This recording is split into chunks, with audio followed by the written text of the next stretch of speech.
Muy buenas tardes o muy buenas noches, dependiendo la hora que nos escuches. Comenzamos un capítulo más de Nave Nodriza. Desde Santiago de Chile, Yarrión. Desde Ciudad de México, Nolosí.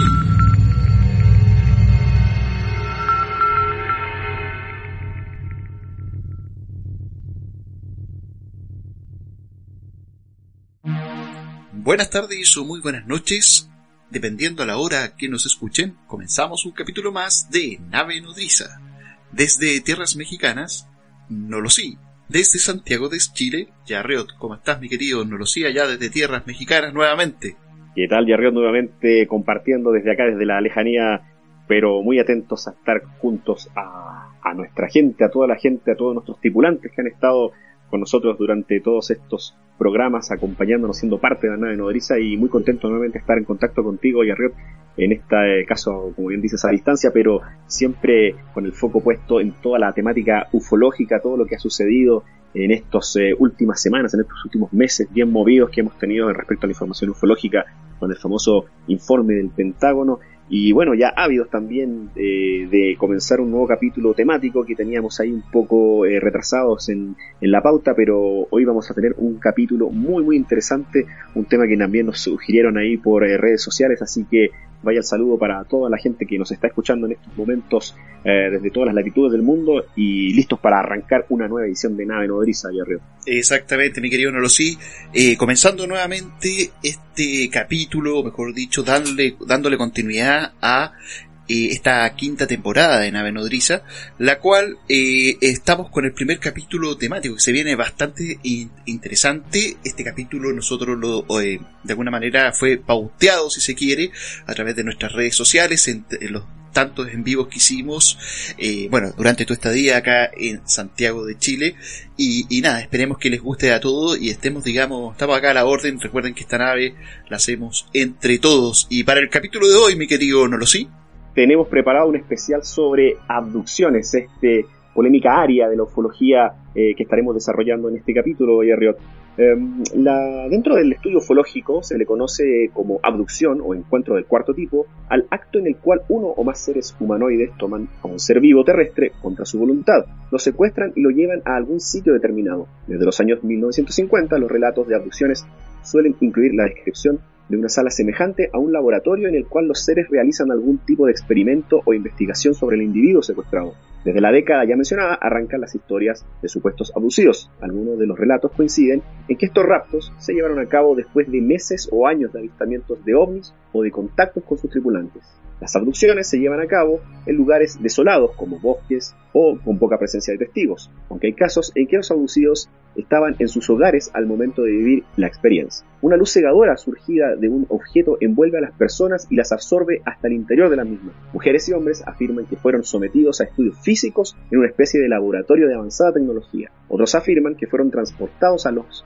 planetas o dimensiones de donde provenían sus raptores. Los raptos suelen durar apenas unas horas, hasta incluso días o semanas enteras. Muchos abducidos afirman tener periodos sin memoria durante el transcurso del rapto e incluso poseer objetos incrustados o implementados en su cuerpo. El relato subjetivo del secuestro suele incluir la idea de que el mismo estaría precedido por la pérdida de voluntad y de la conciencia en el instante anterior al momento de la abducción. Quienes refieren a haber sido víctimas de una abducción aseguran que durante el rapto habrían padecido un lapso importante de tiempo perdido, o missing time, término acuñado por el investigador norteamericano Bob Hopkins. Es decir, la sensación de haber pasado un tiempo prolongado, pero sin poder recordar casi nada de ese lapso transcurrido. El interior del objeto, o nave a la cual serían conducidos los abducidos, por lo general es descrito como una sala redonda, con cúpula iluminada por una luz difusa que parece salir de las paredes y del suelo. Tras ser retornado de la abducción, algunos comentan tener alguna anomalía en su organismo, hasta los ya antes mencionados implantes que en ocasiones suelen alojarse en distintas partes del cuerpo, como lo son la nariz,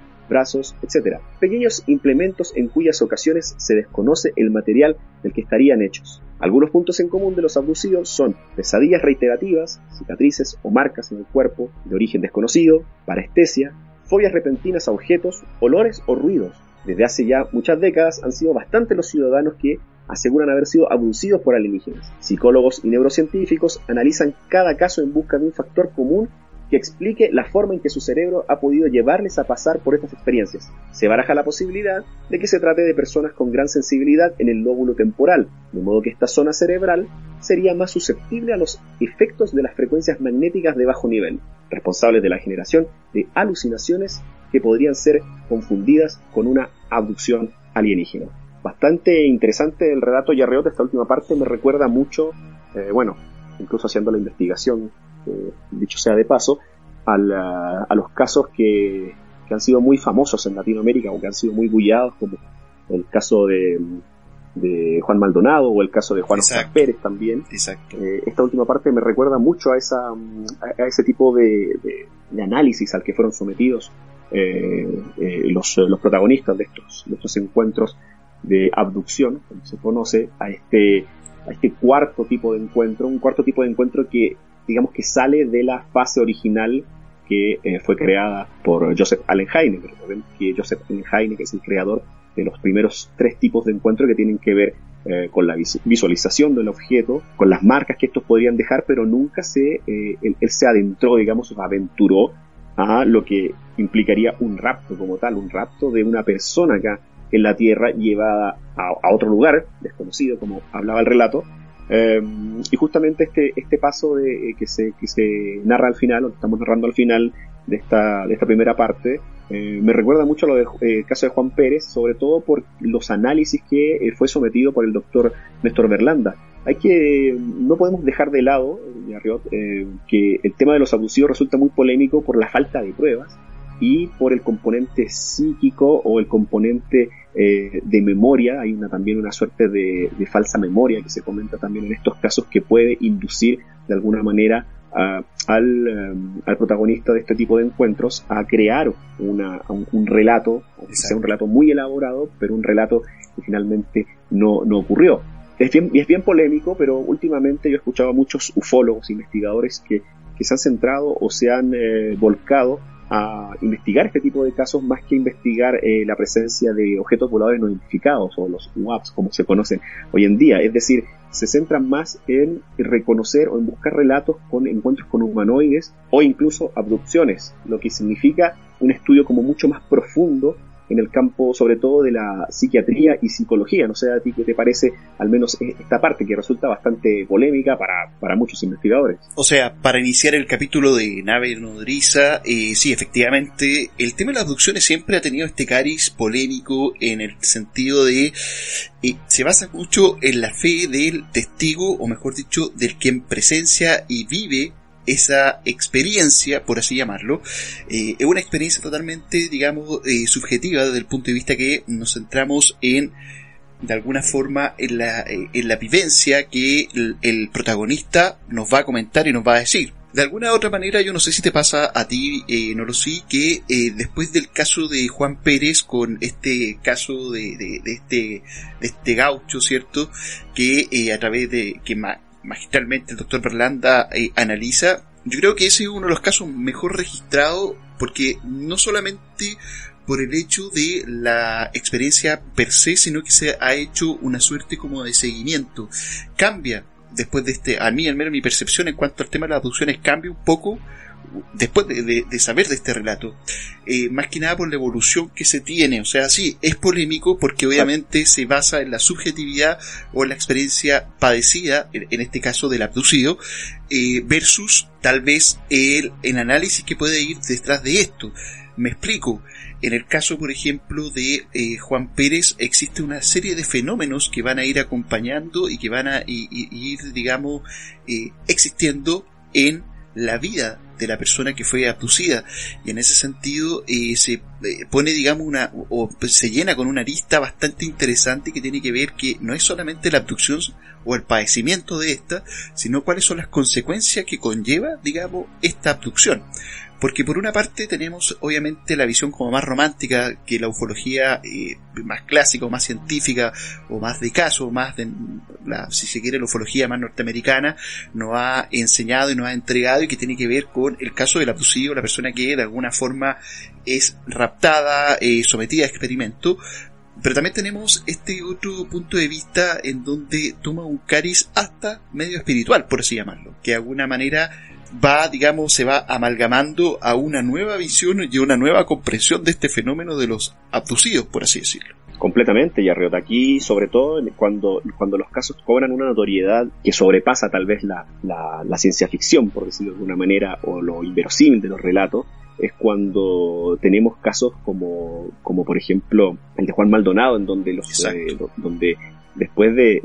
este encuentro con humanoides, él comienza a poseer o comienza a tener estas capacidades extrasensoriales de alguna manera, tener esta posibilidad de tener visión remota, aguantar el dolor, esta capacidad de poder prever, de alguna manera anticipar situaciones que están pasando, y lo mismo también con Juan Oscar Pérez. Bueno, de hecho es un caso todavía mucho más complejo por toda la situación que ocurre con los abuelos y toda la parte del linaje, toda la carga del chamanismo, y que incluye también vidas pasadas. O sea, realmente es bastante interesante, y ahí es cuando el fenómeno se complejiza de una manera impresionante, porque ya no estamos hablando de los famosos relatos de los 90, donde Estados Unidos estuvo inundado de aquello, y ya lo vamos a ver más adelante también en nuestro programa, sino que esta histeria colectiva de alguna manera aterriza en la psiquis del ser humano, y se empieza a mezclar con temas que ya no son tan inverosímiles y que ya no son tan espectaculares, por decirlo de alguna manera. Ahí dices algo muy importante y muy interesante, porque hasta cierto punto la ufología clásica o la ufología norteamericana, con todos estos casos, por ejemplo, que ocurren que analiza este psiquiatra, de alguna manera pone al abducido como una suerte de víctima de un proceso, versus de alguna forma la visión de Juan Pérez, o la visión, digamos, de la investigación de Berlanda, que es más que nada, o sea, también hay un cariz de víctima, dado lo espontáneo que se produce, digamos, esta abducción. Ahí podrías tener este cariz de víctima, pero también hay una suerte como de, entre comillas, acompañamiento, o de alguna manera una visión que sale o saca al abducido de ser una víctima de una abducción, sino que llega a ser hasta cierto punto hasta un elegido, por así decirlo, ¿cierto? Que de alguna forma igual como que lo desembaraza esa visión clásica, y esa visión, digamos, de alguna forma, como bien dije, de víctima de seres que de alguna manera buscan experimentar, sino que más bien son seres que tienden o generan algo en el ser humano que promete o hacen hasta cierto punto ciertas mejoras en el propio ser. Por ejemplo, no sé, pues como bien dices tú, el caso de Juan Maldonado, en donde esta persona empieza a tener ciertas facultades extrasensoriales, o en el caso de Juan Pérez, que de alguna manera se le asigna o se da, digamos, por algún momento por su linaje chamánico, pero que de alguna forma igual este tipo de personas se transforman en una suerte como de luminarias dentro de todo, para poder comprender desde otra arista el tipo del fenómeno. Más que víctimas, son personas que de alguna forma también son como seleccionadas por, digamos, ciertos patrones o memoria genética, por así llamarlo, ayudan o estimulan una suerte como de evolución en el propio ser, al menos de las personas que fueron abducidas, en el caso de Juan Pérez puntualmente, y en el caso de este abducido chileno también. Exacto, son dos casos que de alguna manera nos sacan de esa parte tan de ficción de alguna manera, y que estuvimos escuchando por mucho tiempo, y que también llevaron a muchos ufólogos a descartar, y al mismo, por ejemplo, Jacques Vallée, de alguna manera ver con recelo este tipo de situaciones, y no tratar de adentrarse más, porque es muy polémico hablar de abducidos, justamente porque no se tienen las pruebas. De hecho, Yarriot, y a todos los amigos que nos escuchan, todos los tripulantes que nos están escuchando, ya de hecho las pruebas que tenemos en cuanto a fotografía y videograbaciones ya son bien polémicas de por sí, por toda la manipulación también y la confusión que se produce hoy en día con este tipo de pruebas. Entonces aquí nos remitimos específicamente al relato, a un relato que resulta muchas veces difícil de seguir o difícil de armar de alguna manera. Por eso la importancia de estos dos casos, por ejemplo, que estamos nuevamente sacando a flote con Yarriot, porque son casos que se han dado de manera, bueno, primero porque han sido latinoamericanos, y porque se han seguido en una tendencia también que tiene que ver con el estudio psiquiátrico y psicológico, en donde se puede ir recopilando información, recopilando datos del paciente,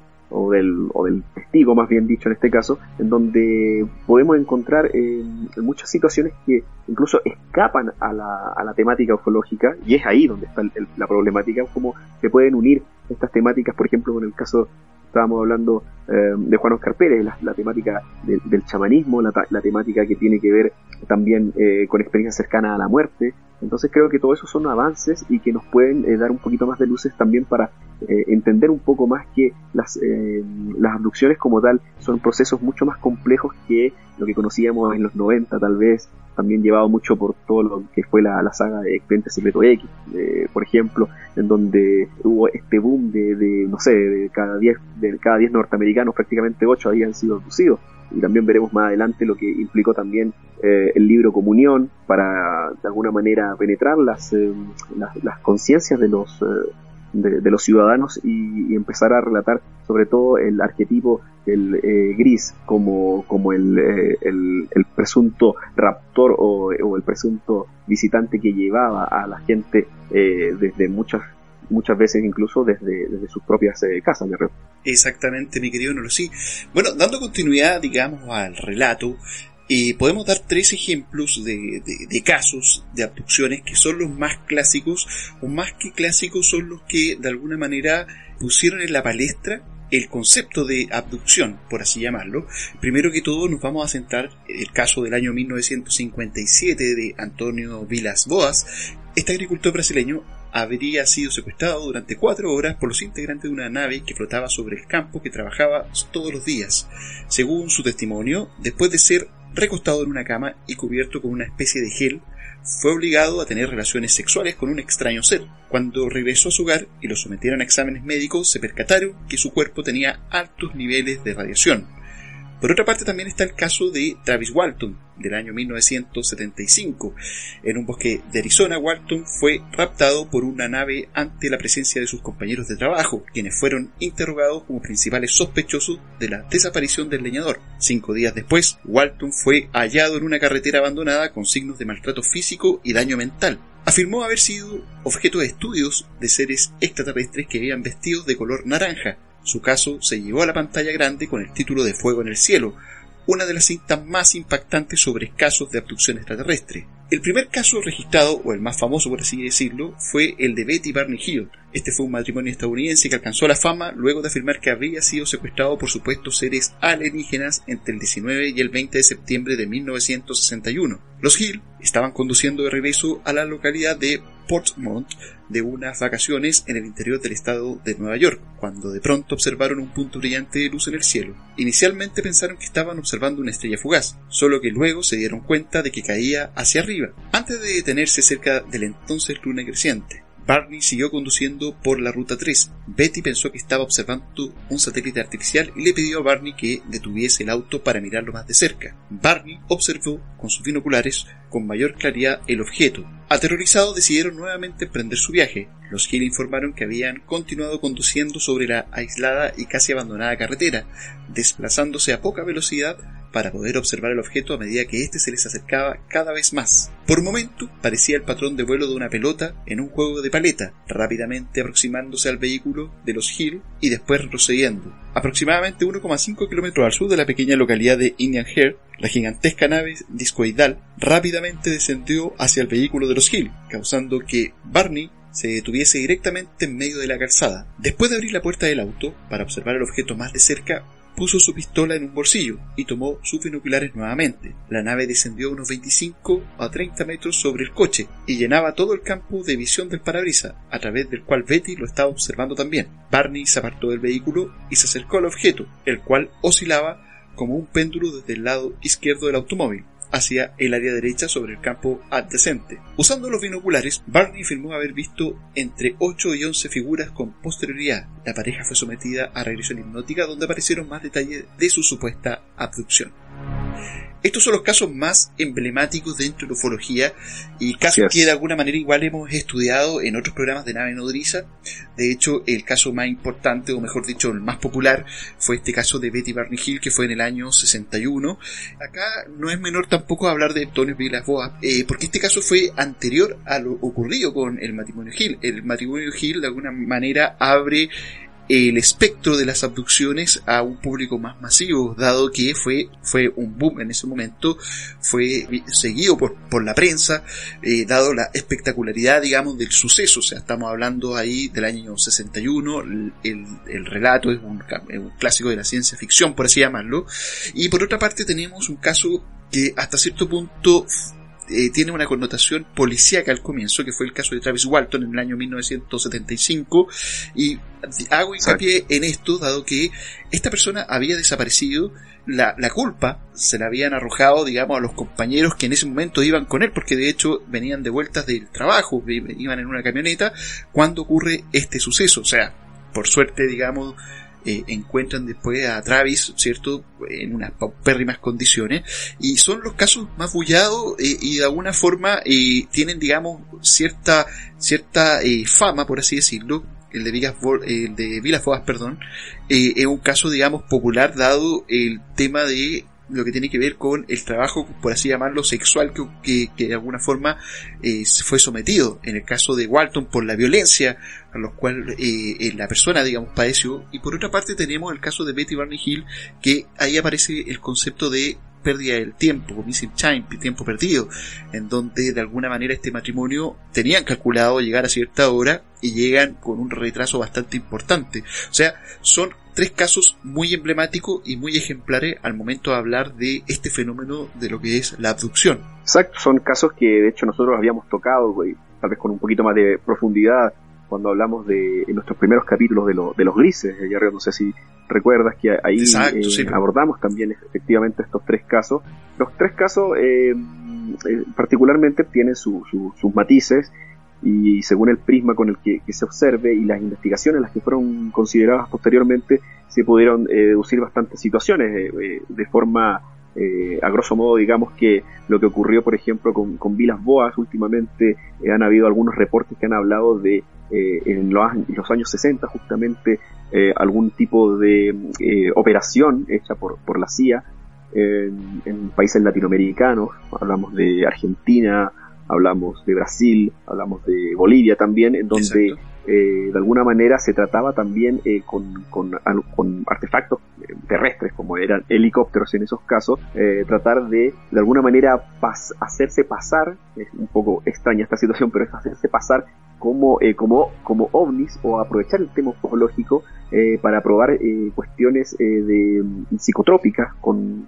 personas, así directamente. Y es una de las hipótesis que se maneja de lo que le pudo haber ocurrido al señor Villas-Boas, porque el relato resulta bastante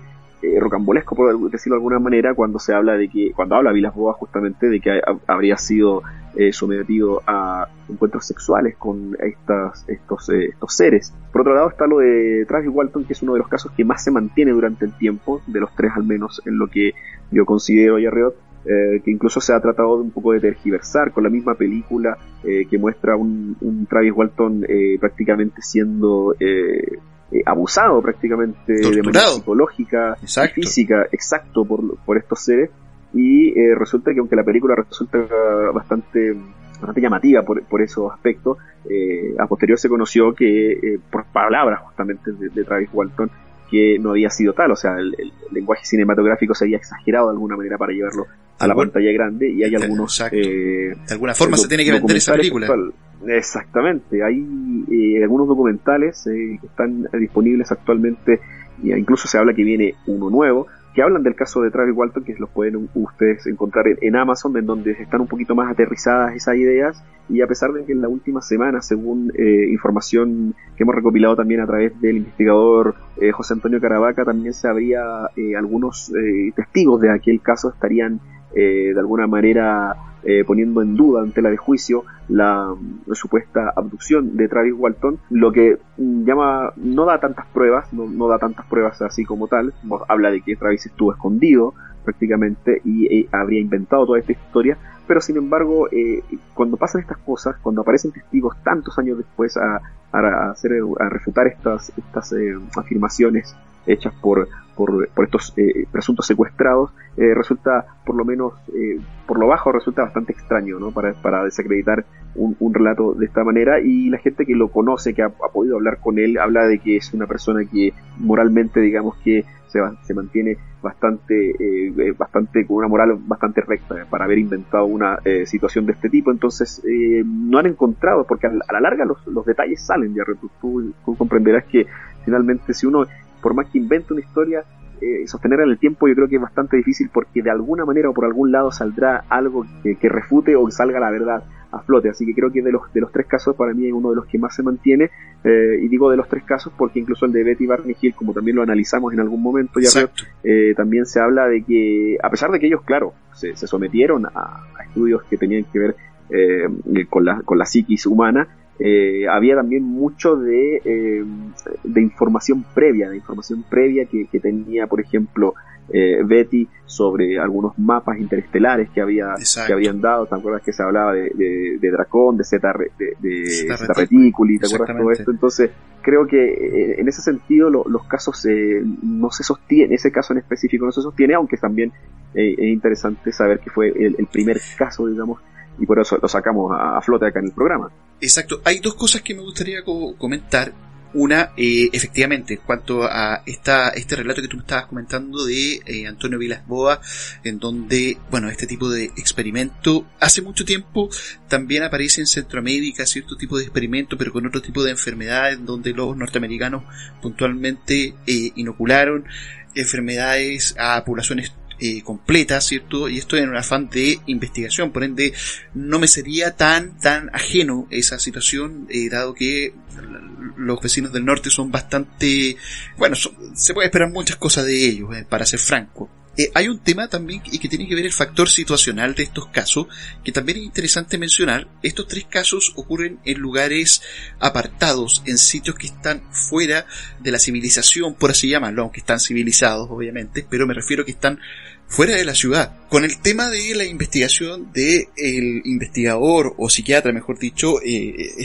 Bob Hopkins, ahí el fenómeno es distinto, porque el fenómeno o el proceso de abducción ocurre en lugares ya más habitados. Aparecen abducciones en tranquilidad de la casa, por así decirlo. Por ende, es otro tópico y es una evolución también del fenómeno. Porque yo también puedo decir, o puedo pensar también, así como hay estos casos que son bastante icónicos y son bastante impactantes, en el caso del brasileño, ¿cierto? O en el caso, por ejemplo, de Travis Walton, que hasta también apareció, digamos, en las crónicas policiales, o en el Betty Barney Hill, que fue, digamos, súper hablado. También podrían existir casos en donde efectivamente una persona no sepa que fue abducida también. O sea, sé que suena un poquito tirado a las mechas lo que estoy diciendo, pero así como, por ejemplo, así como en estos casos son tan espectaculares y ocurren por lo general en lugares en donde no hay otros testigos, por así decirlo, más que la persona que sufre la abducción, versus este caso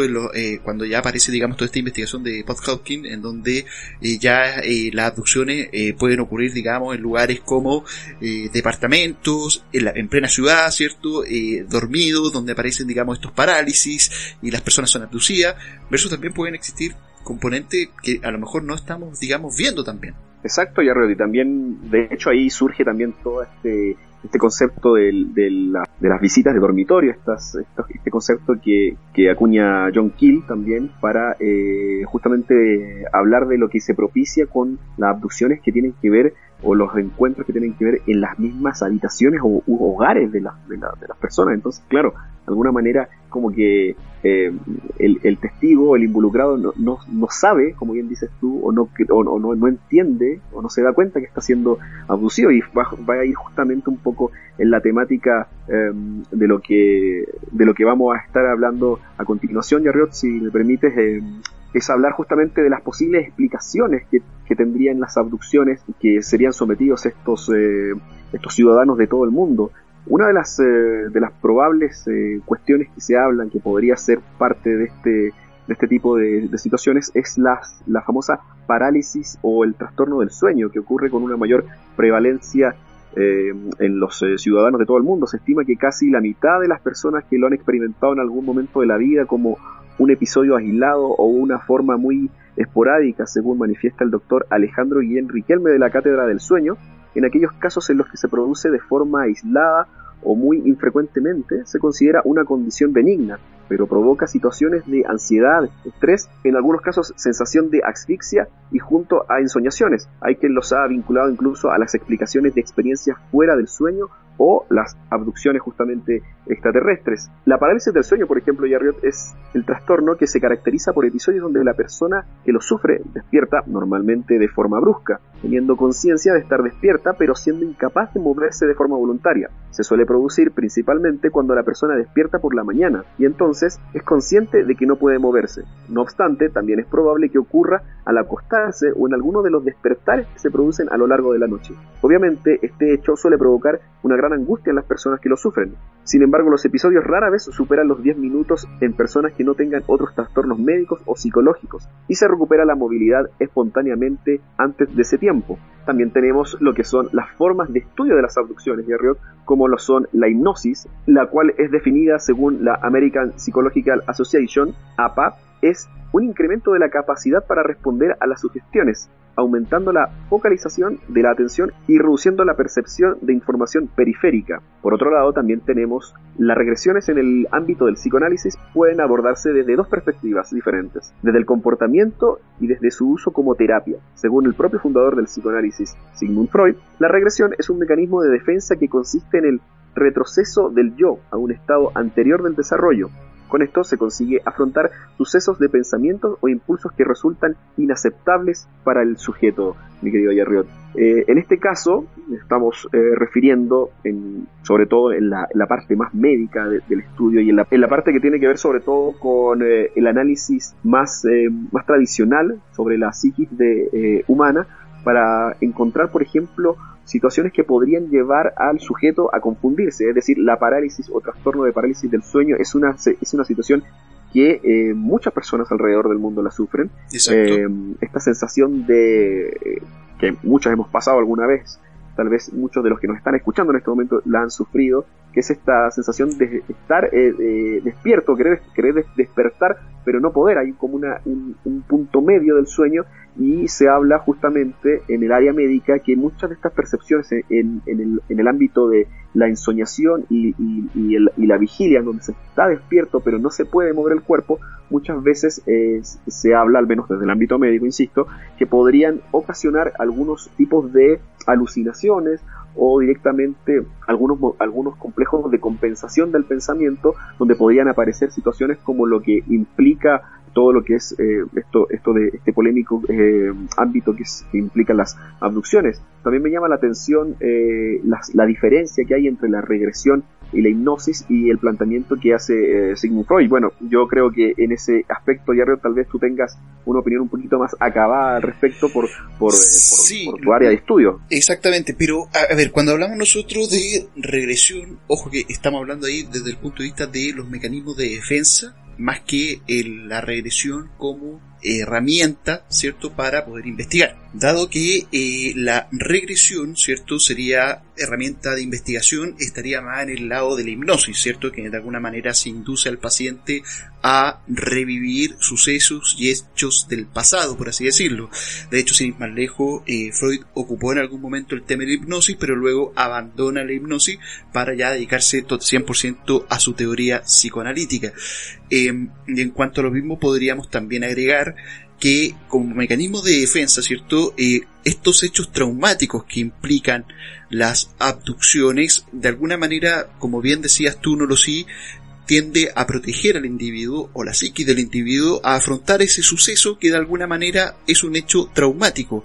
Estamos hablando de enfrentarse a seres que a lo mejor jamás imaginaste que te ibas a enfrentar a realidades o una vivencia demasiado dolorosa como lo que le ocurrió a Travis, que en el caso de Travis Walton yo tengo entendido que él se somete al bolígrafo, se somete también al tema de las de regresiones, y es ahí donde él logra de alguna manera sortear estos mecanismos de defensas para que poder acceder, digamos, al contenido, porque en rigor lo que hace la hipnosis es revivir esto, pero también afrontando un poco, tratando de bajar un poquito esas defensas para poder ingresar a ese recuerdo que está oprimido en sí. O sea, al menos eso sería como lo teóricamente hablando. Entonces nos encontramos con estas murallas, con estos grandes muros, estos grandes baches que de alguna manera lo que buscan es proteger al sujeto de estas vivencias padecidas y que tienen un contexto y que tienen un contexto bastante duro y bastante, si se quiere, grotesco en algunas situaciones, como en el caso, como bien decíamos, de Travis. Pero bueno, son las herramientas que se disponen actualmente que de alguna manera se tratan de utilizar más que nada para revivir ese momento. De hecho, cada investigación que se hace, también lo vimos en el caso de Irenco, también se ve, por ejemplo, en el caso de Juan Maldonado, en donde se someten a estas terapias o a esta modalidad, a esta herramienta que es la hipnosis, para poder recorrer a través del recuerdo o a través, digamos, de esta experiencia, ¿cierto?, de estas bajas de defensas, para poder recorrer ese relato y de alguna manera poder traer la verdad hacia la luz. Obviamente, y acá también en honor a la verdad, la hipnosis tampoco es 100% efectiva, ¿ya? O sea, 100% efectiva en el sentido del recuerdo, porque también hay muchas cosas que se van a ir, porque si estamos en el camino de los recuerdos, estamos en el camino de los sueños, hay muchas cosas también que nuestra mente va a ir rellenando con la finalidad de darle un sentido a lo que vivió, a lo que padeció. Por ende, ahí yo también, y acá yo voy un poquito más allá. Si por ejemplo, seres interdimensionales, o qué sé yo, seres de otras dimensiones, con otras formas, con otros estados, ¿cierto? Tu mente tal vez no va a tener la capacidad de poder darle una interpretación. Por ende, también puede que lo rellene con aspectos, hechos, vivencias u otro tipo de cosas que él tenga en su cartera de conocimiento, y lo va a hacer funcional para que ellos puedan relatar lo que efectivamente vivió. De ahí que de alguna manera la hipnosis es una herramienta válida en algunos casos, efectivamente, pero también hay que conocer la limitancia de la misma, y eso nos puede llevar también un paso más hacia la verdad. Para continuar con este especial sobre las abducciones, Yarriot, vamos a hablar en esta oportunidad sobre los estudiosos de estos temas tan polémicos como son el tema de los abducidos, y vamos a comenzar con un personaje del cual hemos hablado en otras ocasiones acá en Nave Nodriza, y estamos hablando de uno de los investigadores que es tal vez uno de los más reconocidos a nivel mundial por sus estudios justamente de las personas que dicen haber tenido este tipo de experiencias alrededor del mundo. Estamos hablando de John Mack, que fue un psiquiatra estadounidense, escritor y profesor de la Escuela de Medicina de Harvard. Fue premio Pulitzer en la categoría de biografía. Es un destacado investigador y escritor sobre experiencias de abducción. A principios de la década de 1990, Mack comenzó un estudio de más de una década de 200 hombres y mujeres que informaron experiencias recurrentes de abducción extraterrestre. Tales encuentros habían recibido cierta atención limitada por parte de figuras académicas, como lo fuera Leo Sprinkle, quizá fuera el primero en la década de los 1960. Mack, sin embargo, sigue siendo probablemente el académico más reconocido en haber estudiado el tema. Inicialmente sospechó que esas personas padecían enfermedades mentales, pero al no haber patologías obvias tras las entrevistas, su interés se despertó. Tras el estímulo de su viejo amigo Thomas Kuhn, quien predijo que el tema podría ser controvertido, pero instándole a recopilar datos y a ignorar el análisis materialista dualista y de uno u otro prevaleciente, Mack comenzó un estudio concertado y entrevistas. Muchos de los entrevistados informaron que sus encuentros habían afectado su forma de ver el mundo, incluyendo la producción de un mayor sentido de la espiritualidad y de la preocupación por el medio ambiente. Mack fue algo más cauteloso que otros investigadores anteriores. El profesor de literatura Jerry Matterson, que escribe que, en general, Mack presenta una consideración tan imparcial como se ha visto hasta la fecha, al menos en lo que respecta a estas narraciones de abducción. En una entrevista de 1994, Jeffrey Mishlove declaró que Mack parecía inclinado a tomar estos informes de abducción al pie de la letra. Mack respondió diciendo: "Yo no diría al pie de la letra, los tomo en serio, no tengo otra forma de dar cuenta de ellos". De manera similar, la BBC citó a Mack diciendo: "Nunca diría así, hay extraterrestres abduciendo personas, pero sí diría que aquí hay un poderoso fenómeno convincente que no puedo explicar de ninguna manera. Eso es misterioso, sin embargo no puedo saber qué es, pero me parece que invita a una investigación mayor y más profunda". Mack sugirió que las experiencias de abducción podrían considerarse como parte de esta tradición más amplia de encuentros visionarios. Su interés en los aspectos espirituales o transformacionales de las experiencias de abducción y su sugerencia de que éstas en sí mismas podrían ser más trascendentales que físicas en su naturaleza, aunque reales, lo diferenció de sus contemporáneos como Bob Hopkins, que abogó por una realidad física de los extraterrestres. Su investigación posterior se amplió a la consideración general de los méritos de una noción expandida de la realidad, que permite experiencias que pueden no encajar en el paradigma materialista occidental, pero que afectan profundamente las vidas de las personas. Su segundo y último libro sobre las experiencias de abducción, Pasaporte al Cosmos, fue un tratado filosófico que conecta los temas de espiritualidad, cosmovisión moderna, como la culminación de su trabajo con los experimentadores de encuentros extraterrestres, a quien está dedicado el libro. Bueno, por otra parte también nos encontramos con David Michael Jacob. En 1942 es un historiador estadounidense especializado en historia del siglo XX y cultura norteamericana. Es sobre todo conocido en el campo de la ufología por sus investigaciones sobre abducciones extraterrestres y ovnis. En los últimos años, Jacob ha defendido públicamente que los resultados de sus investigaciones, que incluyen el uso de la hipnosis regresiva sobre aquellos que afirman haber sido secuestrados por extraterrestres, demuestra que estos últimos están creando híbridos entre humanos y alienígenas para llevar a cabo un programa secreto de infiltración con el objeto final de tomar el poder sobre la Tierra. Whittle Strieber, novelista, guionista y escritor, el 26 de diciembre de 1985 supuestamente habría sufrido una experiencia en la que creyó que habría sido abducido en su habitación en el estado de Nueva York por seres de algún tipo. Escribió sobre su experiencia en su primer libro llamado Comunión, en el año 1987.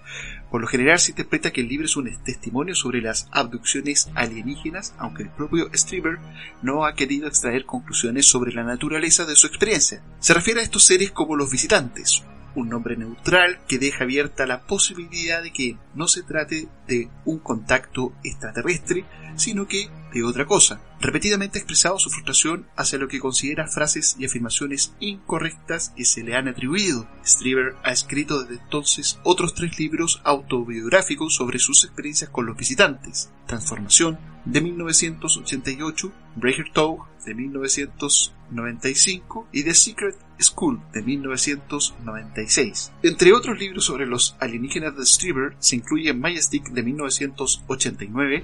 una novela sobre el incidente de Roswell, y The Communion Leaders, de 1997, una serie de cartas de lectores del libro que han informado sobre experiencias similares a las que Strieber habla en el resto de sus textos. Confirmation, de 1998, a pesar de su título, no es una confirmación sobre la existencia de ovnis o abducciones,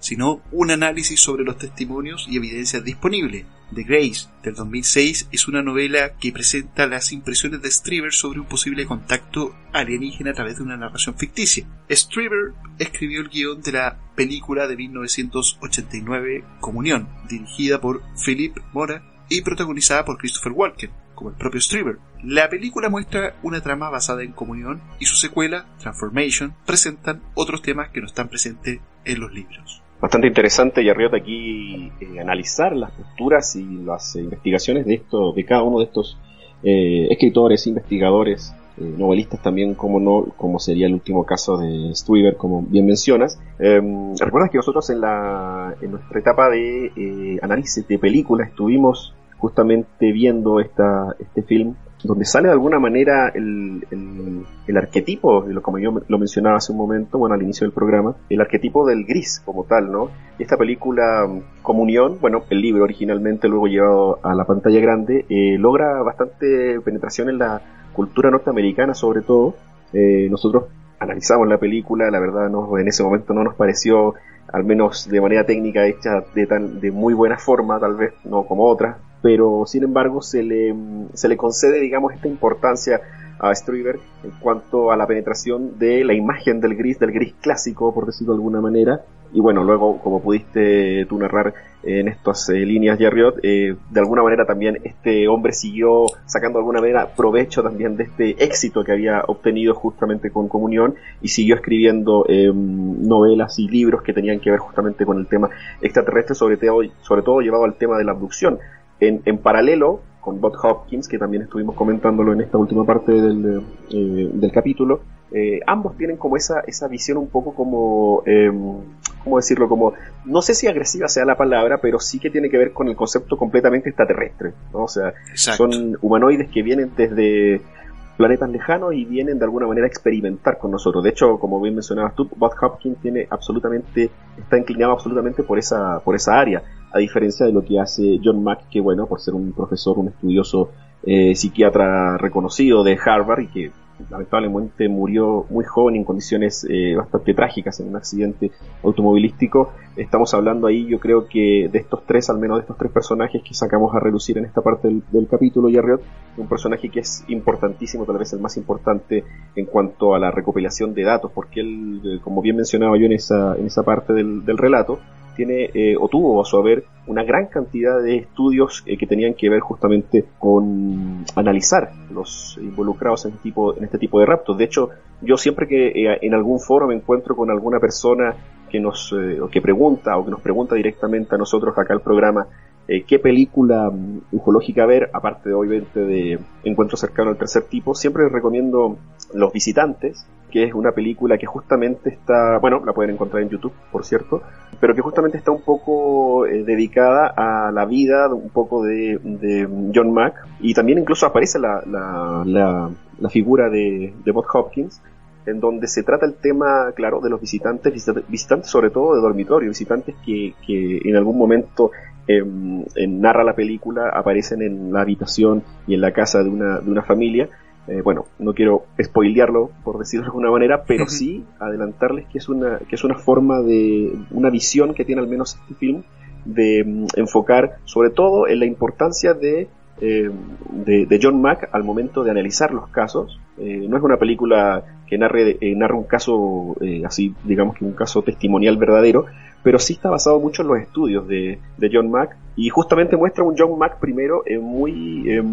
digamos, reacio a comprender qué estaba pasando con este tipo de casos, ¿no? Y cuando empezó a ver sobre todo los problemas que estaba llevando a cabo la familia y los involucrados en este tipo de situaciones, es cuando él se compromete un poco más y va un poquito más allá incluso en analizar, y ahí se da cuenta entonces que estamos hablando de un fenómeno que no era 100% parte de un relato falso para nada, ni tampoco de un tema imaginativo, sino que habían ciertas situaciones que estaban causando inconvenientes y que estaban siendo muy vívidas de alguna manera por la familia, por los protagonistas al menos, y de hecho de alguna manera también podemos comprobarlo a través de todo su estudio. Recordemos que él también estuvo involucrado en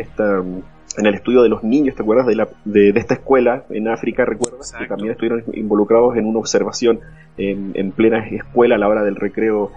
cuando eran apenas unos niños. Entonces realmente fue un personaje que estuvo muy ligado a la investigación, y uno de los más serios sobre todo, y sobre todo del área